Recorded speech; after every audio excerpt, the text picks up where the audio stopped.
Yo, mare muzică. Yo. Ai stără turbat, ai maștități din sat, ai maștități cum ratul. Ai stără rapul meu, maștități și din șnău. Rapurile să eu le invitez în capul meu. Mulțumesc lui Dumnezeu de talentul ăsta meu, eu.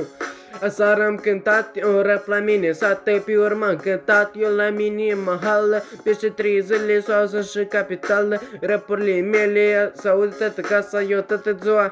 Eu ascult numai basta, eu nu sunt cântăreț, eu nu sunt eu artist. La mine prost îmi place să cânte rapurile mele. Să așa de turbate, sau prin spitale, sau prin palat. Eu ai străp turbat, ai maștități din sat, ai maștități cum ratul. Ai străpul meu, maștități din șnău.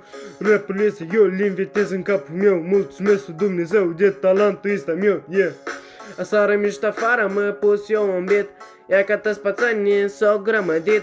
Am început rapuri din ele eu să cânte tăți pațanii acolo actigit. Ai străp, ai turbat, eu când îți bat, eu când mă pricalesc, eu prost să mă distrez. Ai străp turbat, ai maștități din sat, ai maștități cum bratul. Ai străpul meu, maștități și din Chișinău.